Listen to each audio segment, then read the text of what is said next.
Saudações, conspiradores, iniciando mais um programa Realidade Fantástica, hoje com um tema que vem preocupando a humanidade desde que o homem é homem. Afinal, existem realmente evidências de que há vida após a morte? Não valem aquelas evidências teológicas, puramente teóricas, que se baseiam mais na crença e na fé, mas evidências concretas.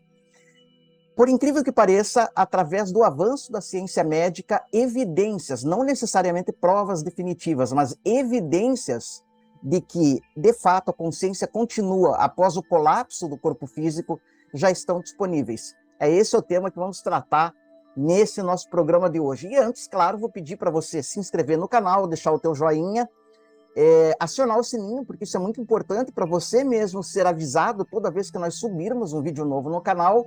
E deixa aí, se você já teve alguma experiência de quase morte, ou conhece alguém que já teve, alguma evidência que tenha vindo realmente para sustentar essa tese. A gente gosta de saber e de ler todos os comentários. Quero lembrar também, antes da gente continuar, que nós temos a Academia Realidade Fantástica. Você pode se tornar um acadêmico do canal Realidade Fantástica, que é simplesmente um site agregador onde você vai conhecer todos os nossos produtos. São 3 cursos, um livro, aulas, enfim, você pode ali adquirir qualquer um dos nossos produtos e escolher por que porta você vai querer entrar para os domínios do mistério.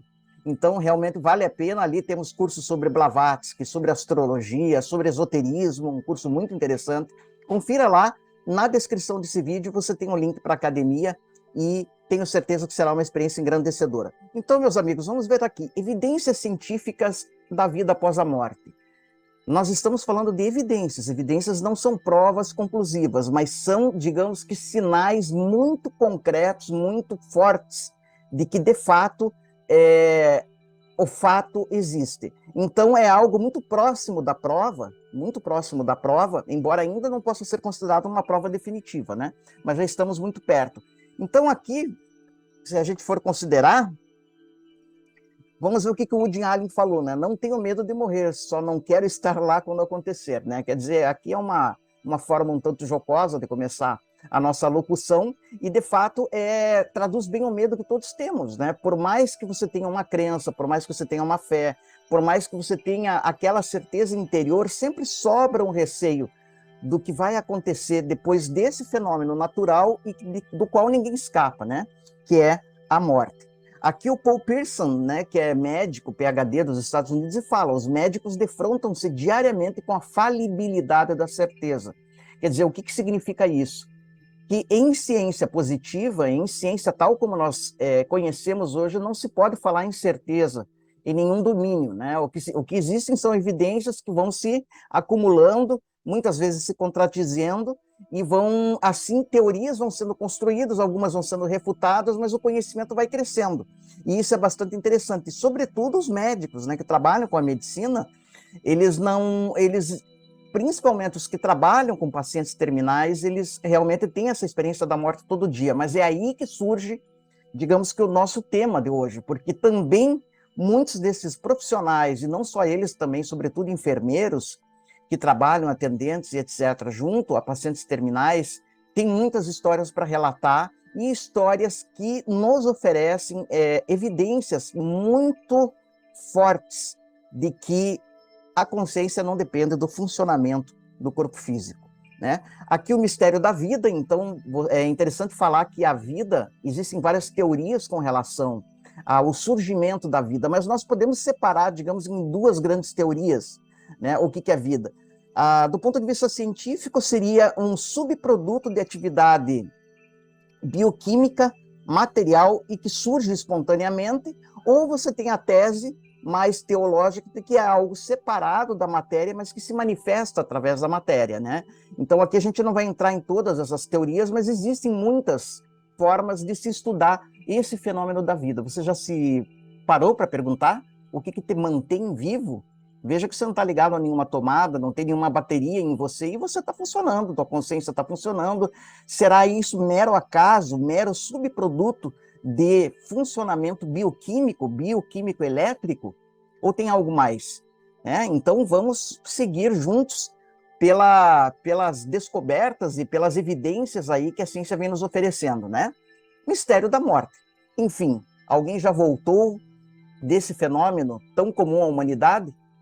Já voltaram. Nós temos aí, durante toda a história da humanidade, relatos de pessoas que foram declaradas clinicamente mortas e, sobretudo, nos últimos, vamos chamar assim, 50, 60 anos, que a medicina avançou muito e ela pode detectar com mais precisão quando uma pessoa está clinicamente morta e que simplesmente voltam. E o que essas pessoas que antes mortas e retornam, o que elas relatam? É disso que nós vamos tratar hoje, né? Mas existem 3 teses sobre a morte, assim, né? A da morte definitiva, da parcial e da total. A morte definitiva é a tese defendida pelos agnósticos, né, materialistas, pessoas assim de mente muito racional, ou seja, de que, de fato, isso que nos constitui como entidades pensantes, entidades vivas, não passa de um epifenômeno, não passa de um fenômeno transitório dependente de causas puramente bioquímicas. Quando o corpo, por algum motivo, seja acidente, seja crime, seja morte natural, deixa de funcionar, a máquina deixa de funcionar, cessou a vida e o teu eu desaparece, né? Existe a tese da sobrevida parcial, que algo de você sobrevive naqueles que te amam. O que significa isso? É uma forma poética de se dizer que você continua vivendo nas lembranças das pessoas que com você conviveram. E a terceira tese é da sobrevida total, ou seja, que nós não somos um corpo, um corpo material, né, mas nos manifestamos, utilizamos como hospedeiros, né, o invólucro material para se manifestar no plano físico. Então, provavelmente, você que está me assistindo aí se encaixa em uma dessas 3. Então, aqui fica, né, esse grande enigma, né, esse fenômeno que todos nós vamos enfrentar sem exceção e do qual nenhuma criatura escapa, a da morte, né? Afinal, o que é a morte? E aqui me lembra uma passagem da Bíblia, né, de São Paulo, né, que é muito bonita, que ele fala: onde está, ó morte, o teu aguilhão? Né? Onde está, ó morte, o teu mistério? Quer dizer, ele ali estava se referindo à derrota da morte, mas através de um conhecimento superior e transcendente, no caso, a sabedoria. Segundo ele, os sábios não morreriam, mas não necessariamente em corpo físico, não morreriam pela sabedoria adquirida. Antes eram homens mortos, mesmo que vivos eram mortos, porque eram ignorantes, não tinham bebido da água da vida, né? E uma vez experimentada essa água que tudo vivifica, né, que é a sabedoria, a pessoa renasce, né, em corpo físico e adquirindo, vamos chamar assim, uma imortalidade em sabedoria e em consciência. Então, pessoal, olha aqui, a definição médica para a morte hoje, né, a ciência avançou até aqui. Parada cardiorrespiratória irreversível, morte cerebral, cessação de atividade elétrica no cérebro. Morte encefálica, condição final irreversível, definitiva, de cessação das atividades do tronco cerebral. Como é que os médicos muitas vezes diagnosticam, né? Dão o laudo de morte clínica, né? Muitas vezes baseados em exames como arteriografia, Doppler, SPECT, cintilografia negativados, né? E também o EEG, né? O eletroencefalograma. Então, aqui nós temos os ciclos do eletroencefalograma, né, bem conhecidos, né, esses estados alterados de consciência, mas que ainda assim constituem vida, né? Beta, alfa, teta, delta, dependendo desses estados de consciência, você atinge, digamos que, novos patamares do espectro da consciência, mas ainda assim você está vivo. Você veja aqui a escala de coma de Glasgow, né? É uma escala de coma para avaliar os pacientes que estão em coma e o quão profundo esse coma é, mas aqui eu só coloquei isso para mostrar para vocês o seguinte: mesmo em coma profundo, né, que constitui aqui o que eles chamam de trauma grave, ainda assim a pessoa é considerada viva, né? Então, um coma profundo não pode ser, claro, considerado morte. E mesmo que a pessoa nunca mais volte à consciência objetiva, em algum nível essa consciência ainda existe, só que ela não consegue mais se manifestar do ponto de vista exterior, objetivo, né, sensorial.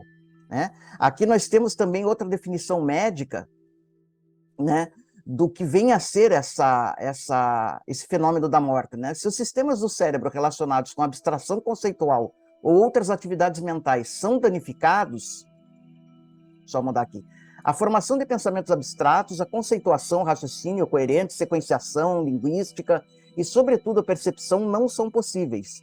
A atividade elétrica cerebral é espontânea e contínua. Assim, está presente durante a vigília, sono, anestesia e até coma. Então, veja que interessante, né? O cérebro no coma ainda está funcionando. Por isso que não se pode declarar uma pessoa morta em coma, né? Se não houver atividade cerebral, não há consciência. O cérebro é a máquina que produz a consciência. Quando a máquina falha, a consciência para.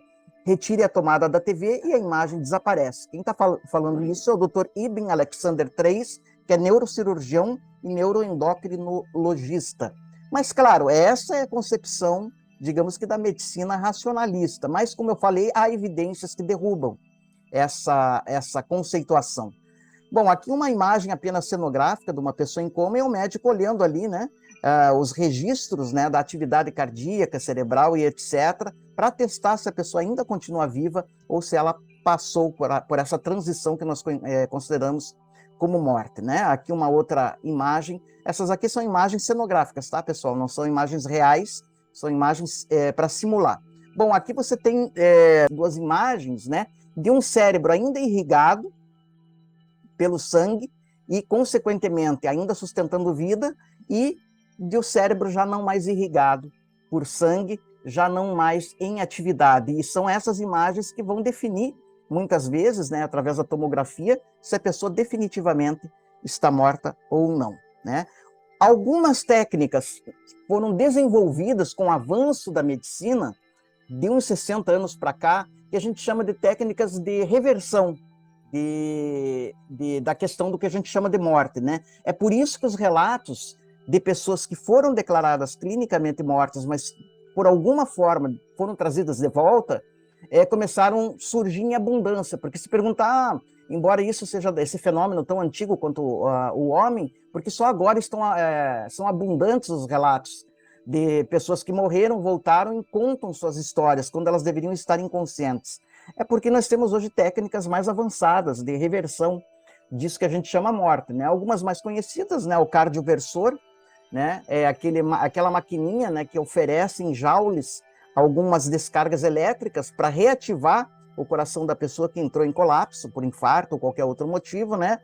Drogas como a epinefrina, né, mais conhecida pelo singelo nome de EPI, que são dadas, né, são aplicadas também no paciente para tudo ajudar reativar essa máquina que nós chamamos de corpo físico, né? Então aqui uma imagem bem cenográfica, né, e que é muito comum em filmes, né, de se tentar trazer a pessoa, e muitas vezes se consegue trazer novamente a pessoa à vida, né?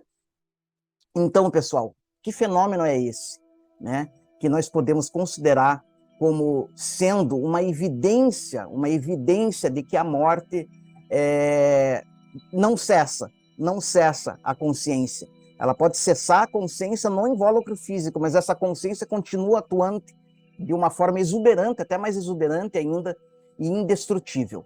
Então, aqui, por exemplo, nós temos o caso do Stephen Thorpe e do Zach Dunlap, né? Essas duas pessoas, eles foram consideradas, através de acidentes, vocês até podem pesquisar, no YouTube, né? No YouTube e também no site, na rede, né? A história dos dois. Eles passaram por acidentes realmente muito traumáticos e foram pessoas declaradas clinicamente mortas, e ficaram nessa condição por um tempo até considerável, né? Já estavam fazendo preparativos até para que essas pessoas fossem encaminhadas ao necrotério e etc., só que elas voltaram. Isso é um fenômeno que todo médico que trabalha interno em hospital, se for honesto, se for verdadeiro, vai relatar. E isso vem acompanhando a medicina.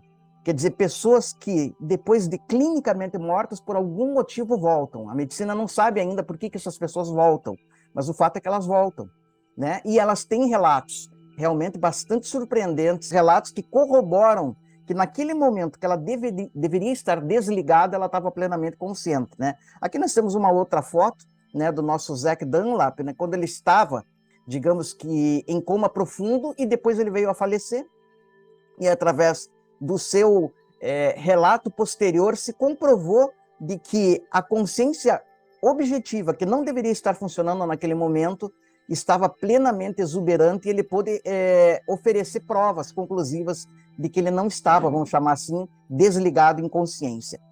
Então, o que são as experiências, pessoal, de quase morte, né? As EQMs, né? Near Death Experiences, ou NDF, né?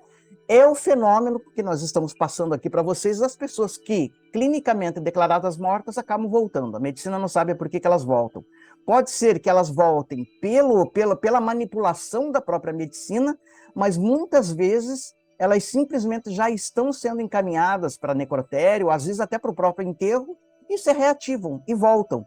E aí é que são, digamos que, os seus relatos, né, aí que surpreenderam o mundo. Bom, quem se dedicou a pesquisar sobre isso foram vários cientistas, né? Mas aqui nós temos o Peter Fenwick, né, que é bacharel em medicina e cirurgia, membro da Royal College of Psychiatrists, consultor neuropsiquiátrico, e ele fala o seguinte: a morte pode ser alcançada ao estudar apenas experiências de quase morte que ocorreram durante uma parada cardíaca, quando o coração para e após poucos segundos a consciência e a atividade elétrica cerebral cessam, pois nenhuma função cerebral permanece para manter a consciência. Até os sistemas mais básicos de manutenção de vida são cessados. Reflexos de respiração, frequência cardíaca e cerebrais estão completamente ausentes, um estado equivalente à morte clínica. Esse estado, que permanece reversível por cerca de 30 minutos, é o modelo mais próximo do que a ciência dispõe do processo da morte e fornece uma brecha excepcional de compreensão para aquilo que experimentamos como o fim da vida. É interessante que aqui ele está falando que durante 30 minutos os médicos ainda tentam reverter o colapso, né, cardiorrespiratório ou qualquer outro colapso que possa ter cessado, digamos que a consciência e a vida da pessoa. Mas, como eu falei, há relatos de pessoas que ficaram vários minutos, muito superior a 30 minutos, nesse estado, foram declaradas clinicamente mortas, sem possibilidade de reversão, e que voltaram, né? Se aqui, nesse caso, da pessoa que conseguiu ser reativada pela manipulação dos médicos, o relato dela já surpreende, imagine das pessoas que foram realmente declaradas irreversivelmente mortas, né? E aqui, essas experiências, o que aconteceu? Essas pessoas, pessoal, voltando um pouquinho para mim, começaram a relatar no mundo todo, essas pessoas que morreram e voltaram, experiências muito semelhantes, muito parecidas. Isso que começou a assustar os pesquisadores, né? Um deles, o Dr. Raymond Moody Jr., que foi o pioneiro nesse tipo de estudo, de pesquisa, foi quem começou a coligir esses relatos e se surpreender com a similaridade de pessoas, né, independente de etnia, de raça, de idade, crianças que passaram pelo fenômeno da morte e voltaram, né, adolescentes, adultos, idosos, pessoas de todos os quadrantes do planeta, e começou a surgir uma linha coerente nos relatos dessas pessoas. Que linha é essa? É isso que nós vamos ver a partir de agora, e com certeza é muito surpreendente. Então, todas, de certa forma, relatam que passaram por um ou mais desses estágios aqui. E é isso que começou a surpreender os pesquisadores, né? Primeiro, elas ouvem a declaração do seu próprio óbito. Veja só que coisa interessante. A pessoa ouve o médico declarar que a pessoa está falecida, que a pessoa morreu, né? E ela consegue acompanhar, digamos que a movimentação em torno do seu próprio corpo, né? Geralmente o médico cobrindo a cabeça, dando os encaminhamentos, anotando a hora da morte. Como é que isso é possível se a consciência não pode se manifestar através de um corpo colapsado, cardiograma negativado, eletroencefalograma negativado e etc. Como é que isso é possível? Que tipo de consciência é essa que consegue acompanhar os eventos de forma lúcida e coerente? Veja que não é, segundo alguns cientistas, uma descarga aleatória do cérebro que está morrendo, uma descarga elétrica residual do cérebro que já morreu. Não, são experiências lúcidas e coerentes, em que a pessoa consegue relatar com detalhes assim impressionantes tudo o que estava se passando em torno daquele corpo, do seu próprio corpo, que foi declarado morto. Então, realmente, isso é uma evidência muito poderosa de que a consciência não depende apenas do corpo físico, né? Bom, segundo estágio é o desdobramento, a pessoa se sente fora do seu corpo, existe a percepção extracorpórea, depois o famosíssimo túnel de luz, praticamente todas as pessoas veem o que elas interpretam como um túnel de luz, a aparição de um ser de luz que daí vai ser interpretado pela pessoa conforme a sua cultura e a sua religião. Então, geralmente, se uma pessoa é de matriz cristã, ela vai dizer, não, eu acho que foi Jesus, mas ela não pode dar certeza. Um budista vai dizer, não, talvez tenha sido Buda. Mas esse ser de luz, ele é, pelo menos em quase todos os relatos, declarado como pura luz, como assexuado, como não tendo feições definidas, mas é geralmente um ser de luz que se aproxima e promove o que vem sendo chamado de recapitulação. dos principais fatos que a pessoa viveu durante sua vida física. E aqui, essa recapitulação não é como um filminho de cinema, você vai vivendo intensamente os atos que você perpetrou, não só do teu ponto de vista, mas também do ponto de vista das pessoas que foram atingidas por esses atos. Então, um dos mais recentes depoimentos, num dos livros mais recentes sobre isso, a pessoa foi muito feliz em falar: eu consegui avaliar a dor que eu causei nos outros, não sob apenas a minha perspectiva, mas como sendo elas, como é que isso chegou nelas e como elas se sentiram. Então, existe essa recapitulação. É relatado também encontro com familiares, depois uma imersão numa luz que não pode ser descrita em palavras humanas, e com essa luz vem um amor também sobre-humano, a resistência em voltar.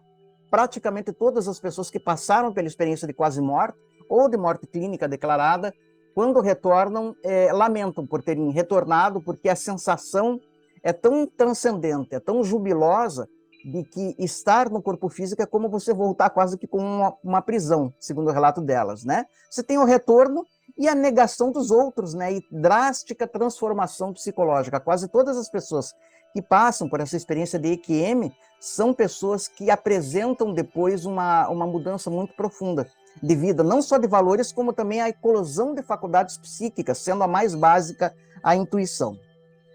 Então vamos para frente. Né? Então, aqui só recapitulando em imagens, né, a experiência extracorpórea, aqui a pessoa assistindo muitas vezes o que os médicos estão fazendo ao seu redor, o túnel de luz, né, o ser de luz, que algumas pessoas identificam de acordo com a sua matriz cristã, mas é importante dizer, pessoal, aqui que o cristão que morre não vê necessariamente Jesus, o budista não vê necessariamente Buda, o islâmico não vê necessariamente Maomé. Eles identificam esse ser de luz, que a gente não sabe o que seria, né? Alguns poderiam falar que seria alguma entidade angélica, talvez, provavelmente encarregada de, digamos, de receber humanos em seus momentos aí de transição. Não sabemos o que é, mas o fato é que esse ser de luz está presente em quase todos os relatos de quase morte, né? Mas muitas pessoas vão tentar associar esse ser de luz de acordo com a sua matriz religiosa, né? O túnel, famosíssimo túnel, que já foi, inclusive, o retorno, né, quando a pessoa consegue relatar que quando ela foi declarada morta, ou quando ela estava morta, ela estava ao contrário, acompanhando, e daí ela dá provas. De que provas nós estamos falando? Né? É o que nós vamos entrar a partir de agora. Né? Então, o Raymond Moody Jr., já tinha falado para vocês dele, foi quem estudou e popularizou esses fenômenos. Né? Hoje nós temos vários autores trabalhando, mas o seu livro mais famoso, A Vida Depois da Vida, né?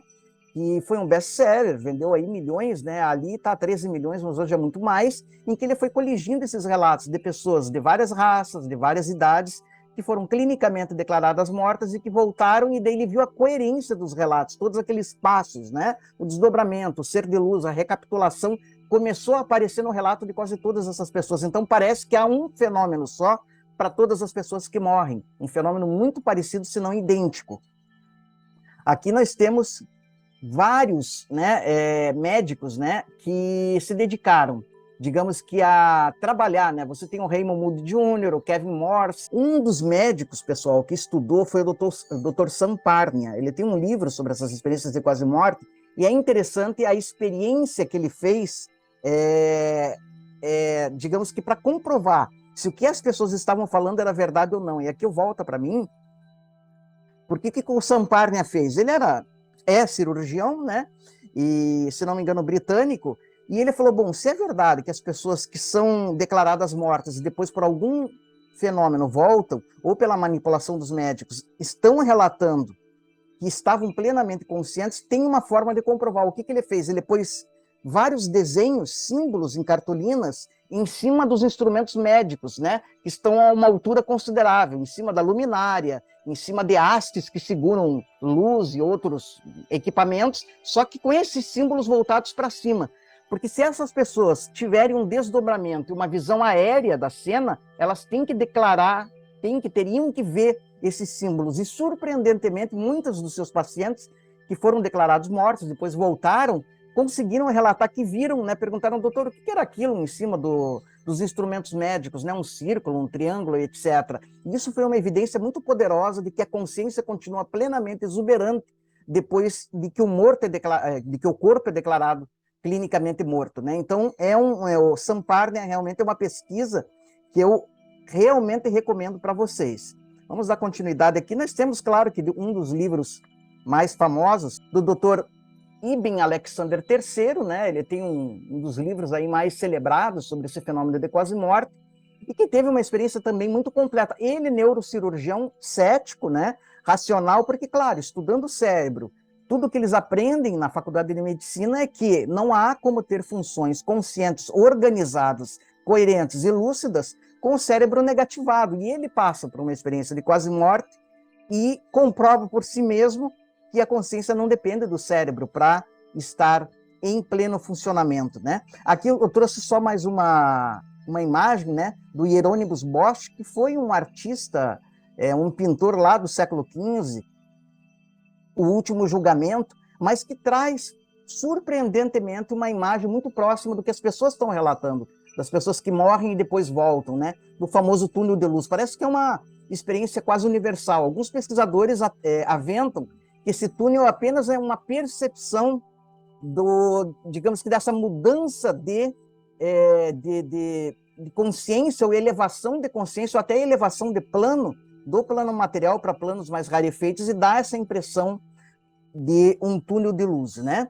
Bom, nós temos que, claro, um contraponto, né? Para sermos justos, nós temos que colocar um contraponto. Então, aqui o Pim van Lommel, que é cardiologista e cientista, ele fala o seguinte: os fatos são possivelmente explicáveis pela falta de oxigênio no cérebro. Ele está falando o seguinte, que os fatos das experiências de quase mortos, relatos, são facilmente ou possivelmente explicáveis pela falta de oxigênio no cérebro, em pacientes nos quais a morte encefálica não foi comprovada. Tudo bem, nesses casos até podemos considerar essa hipótese. As descrições de experiências de quase morte podem ser parcialmente reproduzidas por medicações como a ketamina ou por indução de hipóxia cerebral. Hipóxia é uma falta de oxigênio no cérebro. Por alta gravidade, incluindo visão em túnel, comunhão com Deus, saída do corpo e alucinações. Fenômenos semelhantes ocorrem em algumas formas de epilepsia e AVC. Só que isso não explica, por exemplo, alguns relatos como de pessoas cegas de nascença, que nesse estado especial voltaram a ver. Elas ficaram surpresas, que quando relataram estar fora dos seus corpos, elas conseguiram ver e perguntaram para os médicos: eu consegui enxergar, você fez isso, você fez aquilo, tal instrumento que eu não sei o que é foi manipulado. Ela começa a descrever o que aconteceu em redor. Então, esse tipo de contraponto, ele não explica todas as experiências. Até porque, no caso de morte definitiva, entre aspas, em que a pessoa é declarada sem possibilidade de reversão, mas por algum fenômeno que a medicina não sabe, acaba voltando, e algumas voltam até quando já estavam no necrotério, né? Você não pode ter relatos tão organizados, tão lúcidos e tão detalhados. Até um relato muito engraçado de um médico que estava acompanhando a morte clínica de um paciente. Esse paciente se desdobrou. Quando ele voltou, ele relatou tudo o que aconteceu, não só na sala de cirurgia, como nos quartos, né, próximos do hospital que estavam, próximos à sala de cirurgia, como também não se sabe porque ela se desdobrou até o escritório do médico e relatou como era organizado o escritório dele. E o médico falou: mas não é possível, você estava morto. Não havia consciência lúcida para dar esses relatos, né? E tudo que a pessoa falou foi comprovado. Então, pessoal, essas experiências realmente elas são desconcertantes e trazendo evidências muito poderosas de que aquilo que os místicos vêm sempre falando e que hoje a psicologia transpessoal postula, que de fato nós somos seres energéticos, seres de consciência indestrutível, que se hospeda temporariamente numa máquina, vamos chamar assim, física, para conseguir se expressar aqui no plano físico. Evidentemente que se essa máquina é avariada, você não consegue mais se expressar fisicamente, mas não significa que você, enquanto entidade consciente, tenha desaparecido. É que nem você está escutando um rádio, você quebra o rádio, não significa que a música morreu. A música continua ali no ambiente. As ondas sonoras continuam atravessando você plenamente vivas. Elas só não conseguem se tornar audíveis, porque você não tem aquela máquina que reduz a frequência dela até a um ponto, a um ciclo que possa ser captado pelo nosso aparelho auditivo. É a mesma coisa a questão da vida e da morte, né? Se a pessoa não se manifesta mais naquele plano sensório, não significa que ela tenha desaparecido. Ela pode estar numa faixa de frequência muito mais alta e que nós, sensorialmente, não conseguimos captar, né? Aqui alguns dos livros, pessoal, né, que vem a popularizar e estudar, digamos que esse fenômeno de quase morte. Opa, só voltando aqui. A Vida Depois da Vida, de Raymond Moore Jr., né? O que acontece quando morremos, de Sam Parnia. Evidências da Vida Após a Morte, do Joe Lowell, que é um médico que está coligindo, e tem até um site na internet onde ele está coligindo experiências de quase morte do mundo todo. Esse livro aqui é clássico, do Kenneth Hink, Rumo ao Ponto Ômega, Transformados pela Luz, Lições de Luz. Esse aqui do Dr. Alexander Ibn III, né, Uma Prova do Céu, que é daquele neurocirurgião que passou por uma experiência de quase morte, que realmente é muito interessante e recomendo que vocês leiam. Sobre a Morte e o Morrer é um livro que não é necessariamente sobre experiências de quase morte, de Elizabeth Kubler-Ross, mas ela estudou o depoimento de pessoas moribundas e ela se espantou com a similaridade desses depoimentos. Praticamente nenhuma dessas pessoas que estão em seus momentos finais reclama de estar deixando propriedades, de estar deixando bens, etc. Quase todas lamentam não ter tido mais tempo com a família, com os amigos, lamento por não ter perdoado outras pessoas. Então ela foi fazendo um estudo, né, coligindo esses relatos, e realmente conhecimentos muito interessantes vêm através dos depoimentos que a doutora Ross recolheu, ressignificando toda essa experiência de morte, né? O que realmente vale? Por que nós precisamos estar à beira ou próximos à morte para valorizar aquilo que verdadeiramente precisa ser valorizado? Não precisa ser assim, podemos revalorizar a nossa vida hoje ainda, nesse momento, agora, né? Dando maior peso àqueles valores que são perenes, são eternos, como a amizade, como o amor, como o perdão, que são valores que são, segundo todos os relatos, realmente que vão fazer diferença em nossos momentos finais e até segundo depoimentos depois dele, né? Então, fica aqui a nossa contribuição, pessoal. Espero que você tenha gostado do nosso vídeo. Foi um en passant sobre essas evidências. Evidentemente que a literatura é muito maior. Você pesquisando, você vai encontrar muito mais literatura e com mais dados ainda, médicos, científicos, que parecem, como eu falei, se não comprovar, mas trazer evidências de que, de fato, a morte é uma falácia, que ela é apenas uma transição natural, uma mudança de frequência, que o ser humano, como diz o Bhagavad Gita, em sua essência é eterno, indestrutível, é para sempre presente. Não se esqueça de se inscrever no nosso canal, acionar o sininho, deixar o teu joinha. Escreve aí, você conhece alguém que passou por uma experiência de quase morte? Eu conheço algumas pessoas, talvez você conheça, né? Alguém que foi declarado clinicamente morto e depois voltou e contou alguma experiência. Escreve aí, que a gente gostaria de saber. E, claro, visita lá a Academia Realidade Fantástica. Olha, pessoal, nós temos cursos maravilhosos lá oferecidos. Um curso sobre a vida e os ensinamentos de Helena Blavatsky, um curso de formação básica em astrologia, que está fazendo sucesso, um curso de introdução ao esoterismo, que também está sendo muito bem comentado. Então, na descrição desse vídeo, você entra ali na academia e você conhece tudo que nós temos a oferecer, o nosso livro, as aulas e etc. Vale a pena dar uma passada lá, e com certeza você vai ter muitas portas para adentrar ao mistério. Lembrando sempre que o mistério está entre nós. Até o nosso próximo encontro.